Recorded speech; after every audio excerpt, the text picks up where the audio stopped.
You are Locked On Falcons POSTCAST, part of Locked On Sports Atlanta on the Locked On Podcast Network. Your team every day. The Locked On Falcons POSTCAST, your home for the best Atlanta Falcons football talk. It's local insight you can't get anywhere but right here at Locked On. I'm your host, Tanitra Batiste. Alongside me are Jarvis Davis and Aaron Freeman. Now, today's episode is brought to you by Prize Picks. Go to prizepicks.com/LockedOnNFL and use code all lowercase LockedOnNFL to win $50 instantly when you play $5. And our Locked On Falcons podcast is part of the Locked On Podcast Network, your team every day. So how the first-time play callers for the Falcons do, we'll discuss, and we'll talk about what it looked like at the Benz and what it needs to look like at the Link next week. But first, let's talk about how QB2 outplayed QB1. So the Steelers made a game-time decision that Russell Wilson wouldn't go as QB1 for them today. So how does the second-string last-minute QB in Justin Fields for the Pittsburgh Steelers outdo the $180 million man for the Atlanta Falcons to give the Steelers the 18-10 win in week one? What did you see, Free?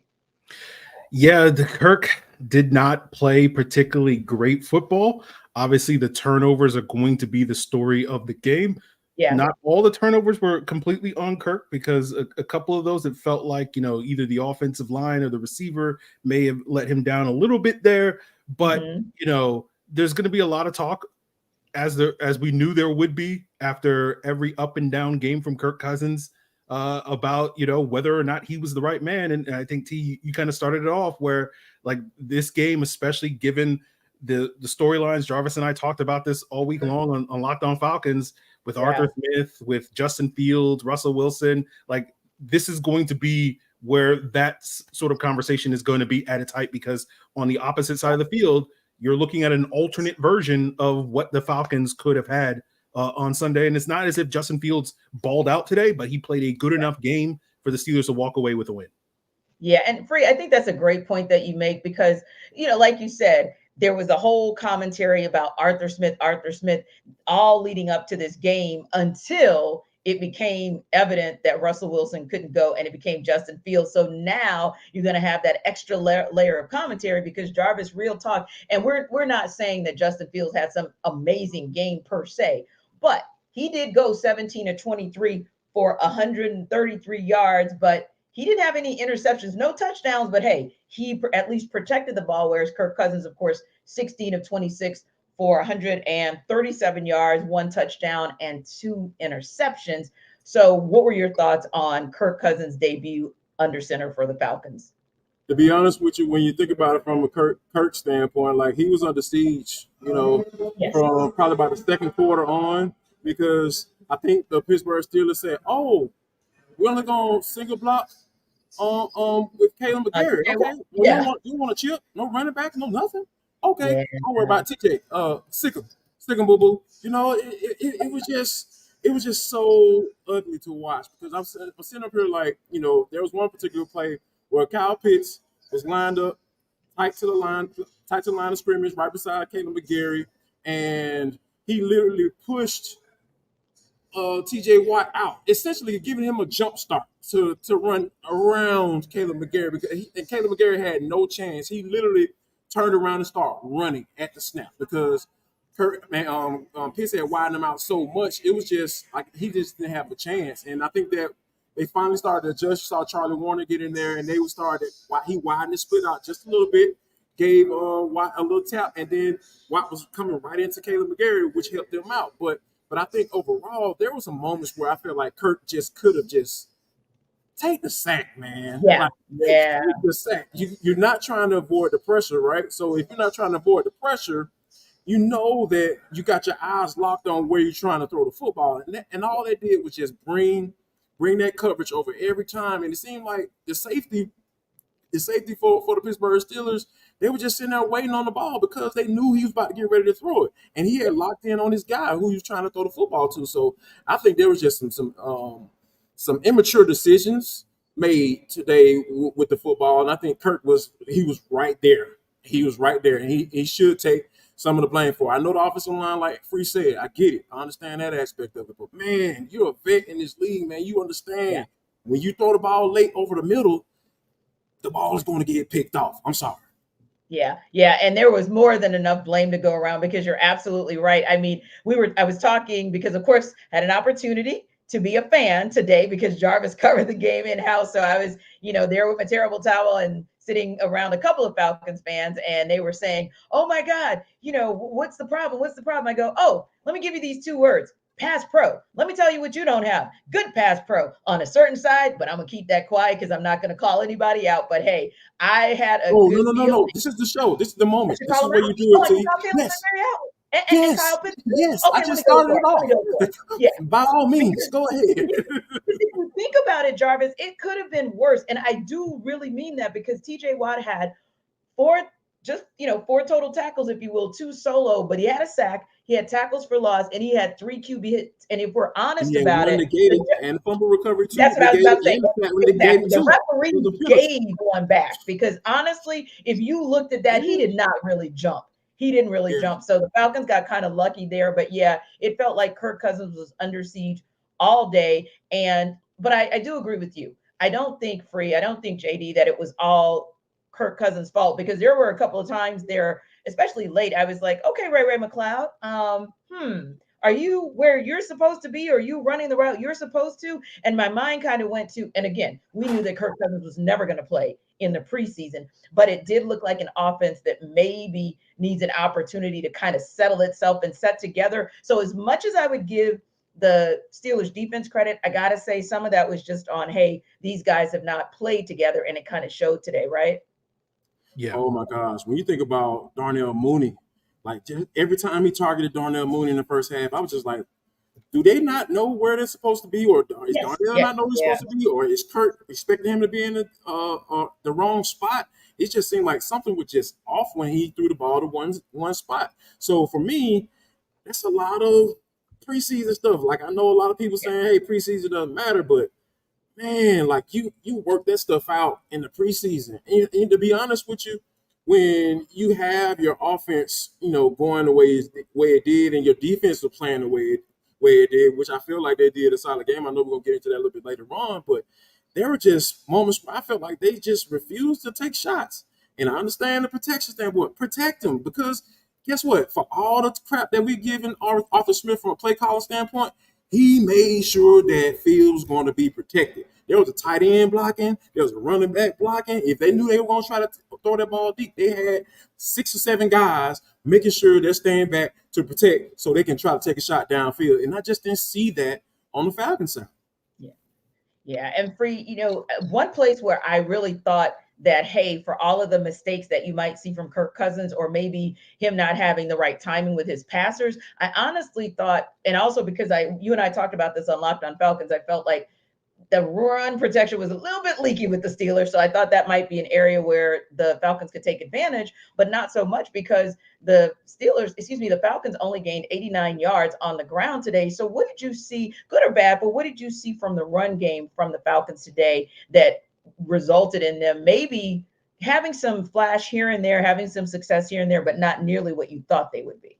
Yeah, it felt like half of those yards came on the first drive, right? Where they looked like they were establishing a run, and it was like, okay, this is impressive. I thought they ran the ball better on that opening drive than I thought they would coming into the game. And I'm like, okay, they'll be able to move the ball. And for the most part, the run game, I think was effective, but like it just got to a point where I think later in the game, because of the concerns with the pass protection, they were very predictable. It was a very basic game plan, a very conservative Arthur Smith-esque game plan from we'll get into that a little bit later, but like personnel and Free. It was like first down, we're running it to Bijan, and we're running it left pretty much every time. It's like a lot of things, and so it was just very basic. And so I think that was a contributing factor to why the run game couldn't get going, because I think the Steelers basically made an adjustment. Okay, this is what they're doing.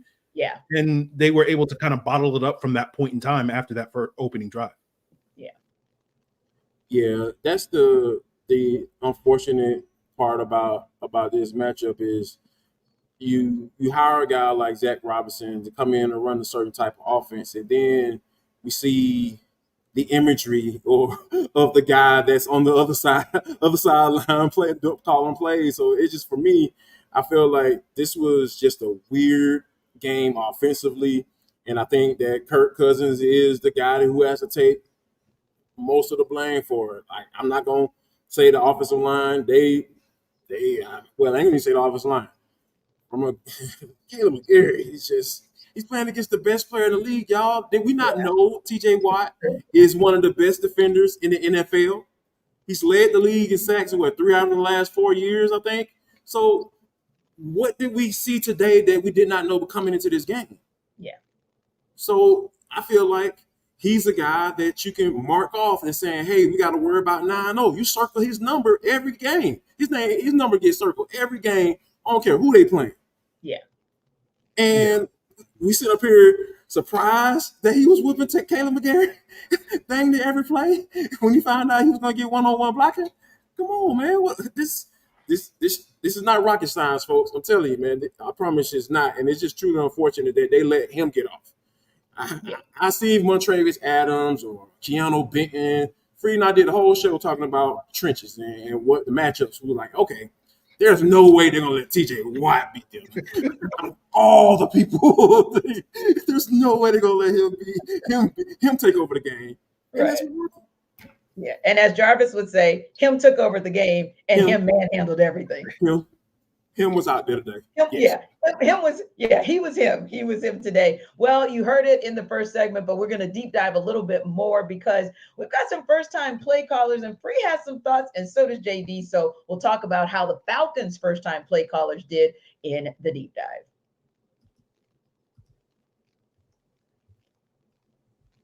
This episode of our Locked On Falcons postcast is brought to you by Prize Picks. Now, Prize Picks is America's #1 daily fantasy sports app with over 5 million active members, and it's the easiest and most exciting way to play daily fantasy sports, unlike other apps.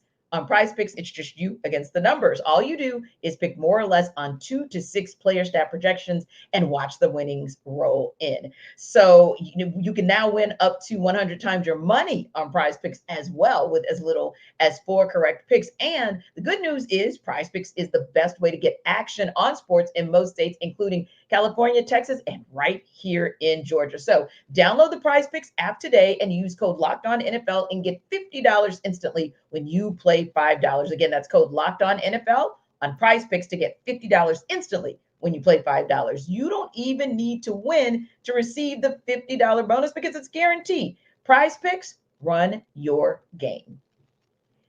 This episode of our Atlanta Locked On Falcons postcast is also brought to you by BetterHelp. So think about this.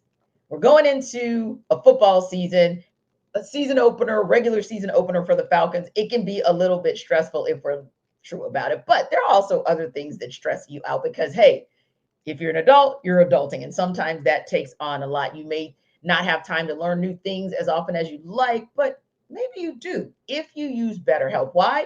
Because it's a therapy that you entirely dictate online. It's convenient, it's flexible, and it's suited to your schedule. Just fill out a brief questionnaire to get matched with a licensed therapist and switch therapists anytime at no additional charge. So rediscover your curiosity and reset yourself after a tough loss with the Falcons with BetterHelp. That's BetterHelp.com/lockedon. Today, you can get 10% off your first month. So visit the site today, BetterHelp, HELP.com/lockedon.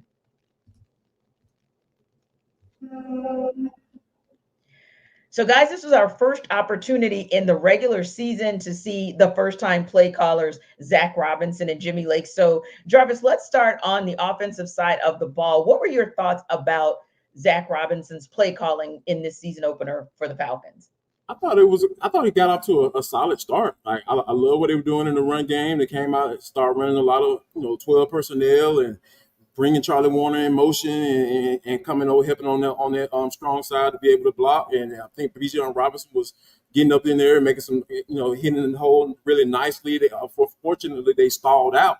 Once they got down to, into the red zone. When you think about it from that standpoint, I feel like Zac, was able to try to build off that as you went along into the game, and then like around the second quarter. sick and boo-boo. That's we started seeing a lot of that. But then we saw 9-0 start taking over, and I feel like he didn't necessarily have an answer for that. And like I said, that's for me, that's my biggest issue. You didn't have an answer for the dude you should have had preparation for or plan for. You should have had a whole game plan on how you was going to block this dude. And it shouldn't have started with 76 by him doggone himself. I want to say something else, but it's Sunday and I'm trying to keep my faith and my religion together.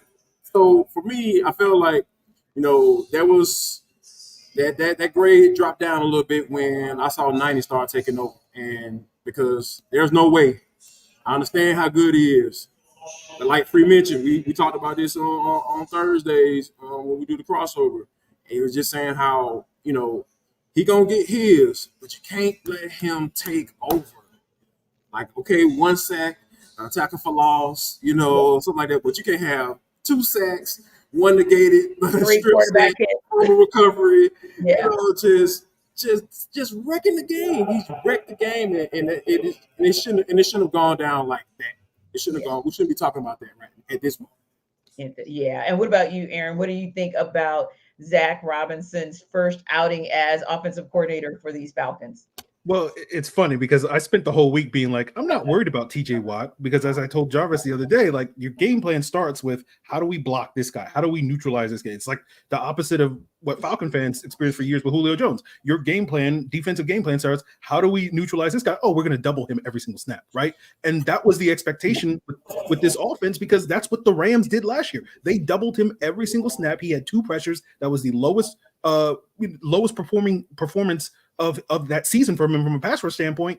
And to see this team coming out of the gates, basically like we trust Kaleb McGary on an island as a Kaleb McGary truther, whatever you want to call me. Like there's no part of me that thought that plan would work. And to see the Falcons take as long as it took for them to figure out, hey, maybe we should put Kyle Pitts on it. And then and me and Jarvis were joking about this the other day. It's like, you're not going to put Kyle Pitts over there because you need him out in the route to catch passes. Put Charlie Warner over there, and that's all you do, Charlie. You just double that guy, and we'll have 3 or 4 receivers in the route. But because of Zac Robinson and his play action concepts, and play action.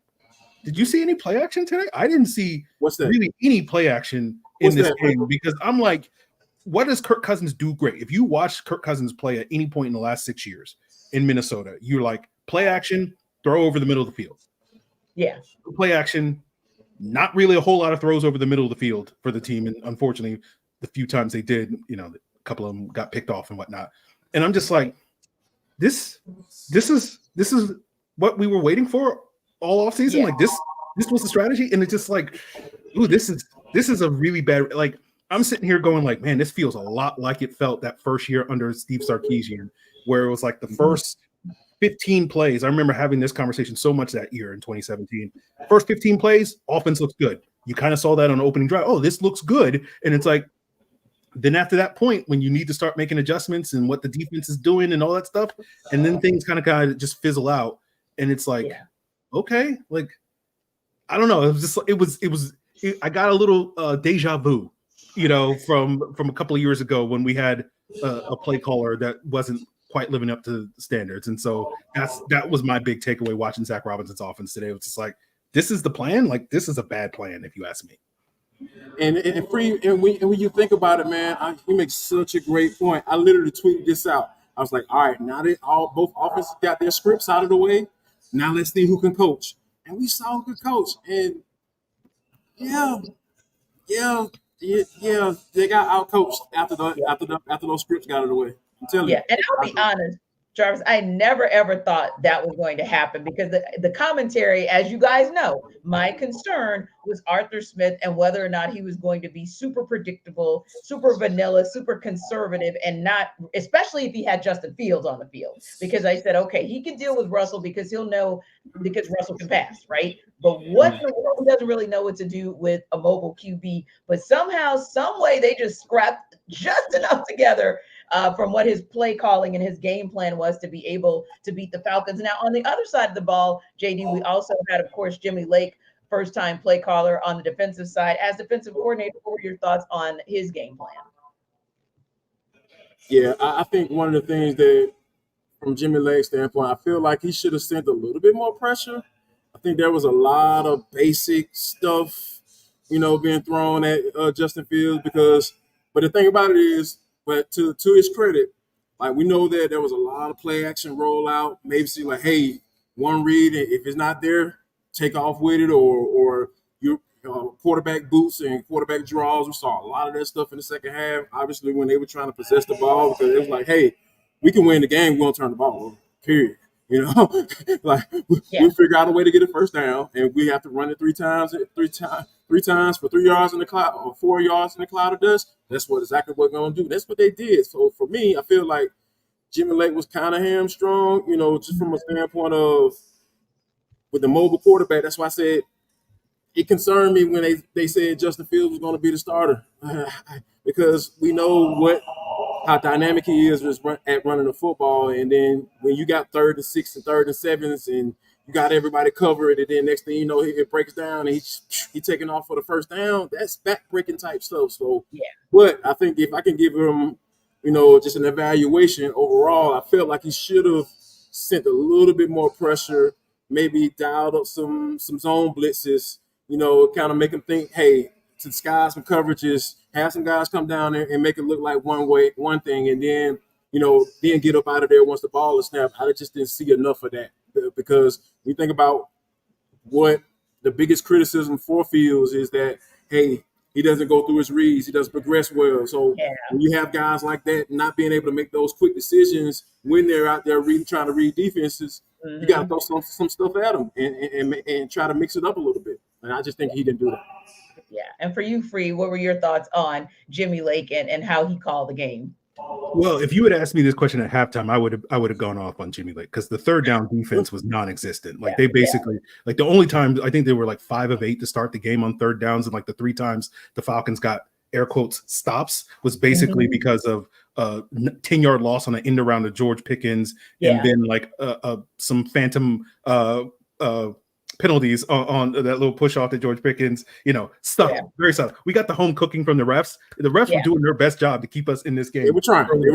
Yeah, but like clearly the Falcons didn't take advantage of the boost they got early in this game. But I do think as things settled in, I thought Jimmy did a better job in the second half. The defense was doing a better job. My main gripe with Jimmy Lake, in following on top of Jarvis bringing a little bit more pressure, is some of it was like, why are they playing so far off? I remember like there was a 3rd and 1 in the second half where it's like the corners and the safeties were all like 10 yards off the ball. Like get on the line of scrimmage and disrupt the timing of this offense. I think Justin Fields wound up keeping it on that play, and they may have converted anyway. But it was just like just that sort of bend but don't break style of offense or defense. I'm sorry. I think probably gave the Steelers a little bit too much room to execute what they want to do. Because, Arthur Smith, as you said, T, like, we're just going to run the ball and not turn the ball over and trust our defense to win us the game. And like, I don't think the Falcons really threw anything at the Steelers to disrupt that. But overall, like when we're comparing Jimmy Lake's debut versus Zac Robinson's debut, like Jimmy's going to get a passing grade. It might be like a C+ or something like that. But like, he's going to get a passing grade for what he did on Sunday. And one of the reasons that Jimmy Lake is going to get that passing grade is because of that defense, which really did play good, especially the Falcons defense in that second half. So we'll talk about that. We'll also talk about what it looked like at the Benz this week and what it needs to look like at the Link next week when we come back.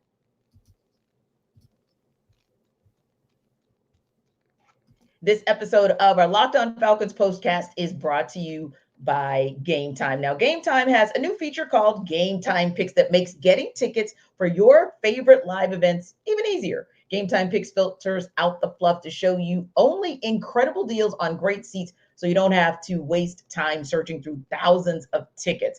Now, there is this really cool thing that makes it easier to save more on sports, concerts, comedy, and theater, and that's all in pricing. So tackling through this feature kind of shows you the total upfront, no surprise fees at checkout, which is a really cool thing. And also, Game Time ticket coverage covers your purchase with the most flexible customer service policy in the ticketing industry. So take the guesswork out of buying tickets with Game Time. Download the Game Time app, create an account, and use code LOCKEDONNFL for $20 off your first purchase. Terms do apply, but again, create an account and redeem code LOCKEDONNFL for $20 off. Download Game Time today, because what time is it? It's game time.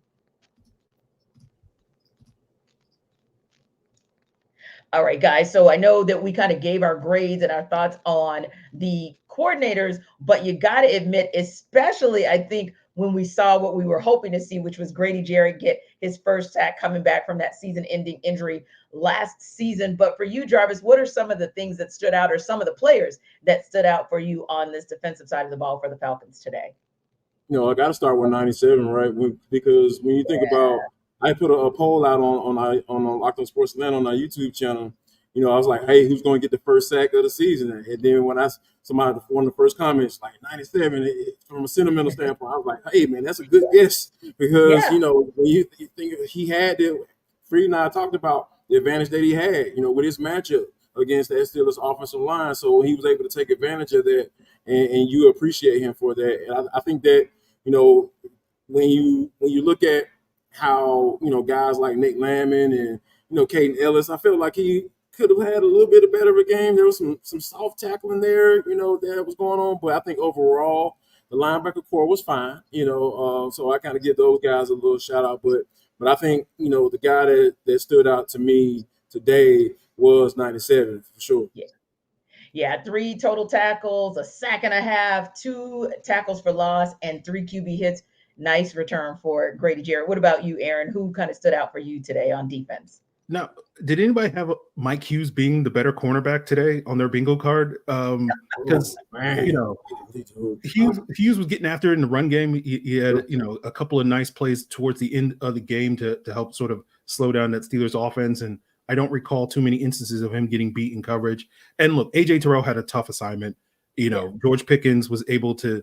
We've been talking about this since AJ got here. The big physical wide receivers are the ones that give him the most problems. And we saw, George Pickens referring to that earlier push off that wasn't really a push off, but like those types of plays, are the things that, tend to get AJ problem. And he gave up too many explosive plays in this game to George Pickens. It was the one thing that we were worried about with the Steelers offense. Don't let that guy, get open deep. And the Falcons too often let that guy get open a little bit deep. So, AJ is going to be fine, but like he struggled in this matchup in the ways that we hoped he wouldn't have in this game. But if you're going to give credit to, I know a lot of people went into this game being very concerned about that other cornerback spot. And I thought Mike Hughes held up reasonably well.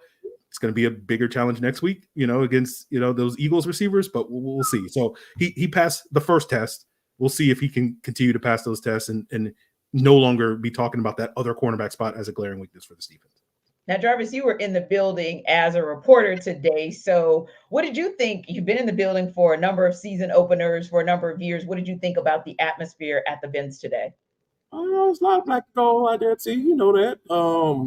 There was it was quite a bit of black and gold out there today.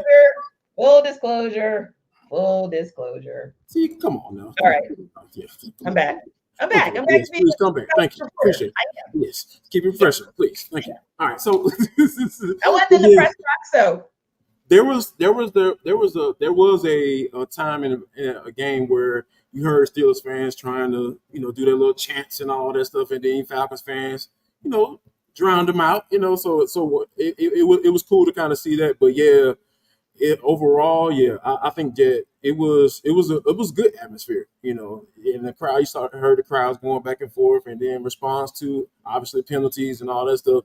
It was definitely an atmosphere that was very loud, and sometimes it was because of Falcons fans, and sometimes it was because of the Steelers fans. And towards the end of the game, it was mostly Steelers fans. Yeah, I can recall, because full disclosure, I went as a fan today, and there was a point when we were coming in when the Steelers were coming out of the tunnel, and we thought it was the Falcons that were coming out of the tunnel because we couldn't see. And then we're like, oh, snap, it's the Steelers. But then, like you said, first and second quarter, then you saw the Falcons fan base kind of rise up, no pun intended.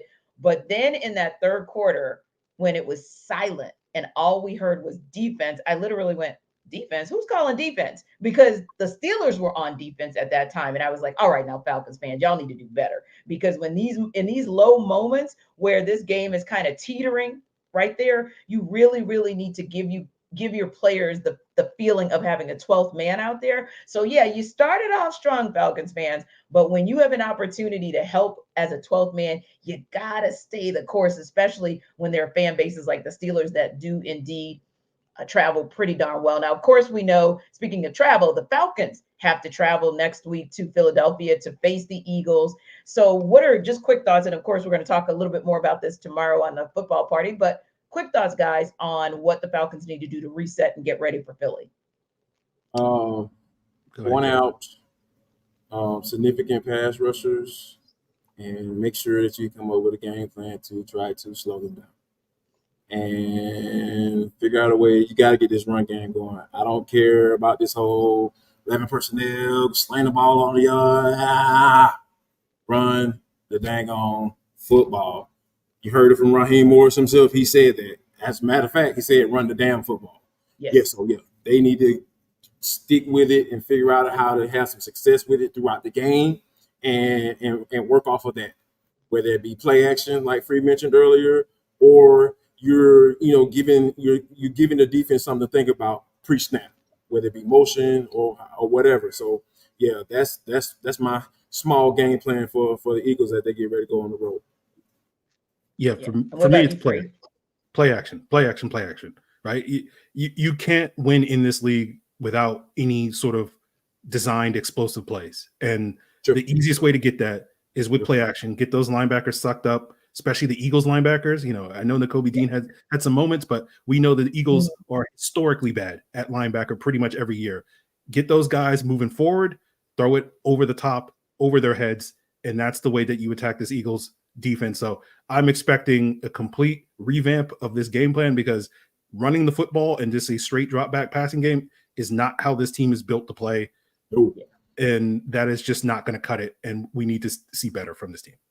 Yeah, and you don't need to, because 21 carries, 163 yards from the Green Bay Packers. And if not for that last second injury to Jordan Love, they could have been on the winning side of that game against the Eagles. So yeah, there is some opportunity for that run game to pick up for the Falcons next week, and for the passing game to then be able to feed off of that. So we'll talk a little bit more about it, but we appreciate you guys as everydayers for making this postcast your first listen of the day. Be sure to stop by the Atlanta Football Party for your second listen, and be sure to like and subscribe to our YouTube channel. We are also free and available wherever you download your podcast. We'll see you on that Atlanta Football Party Monday.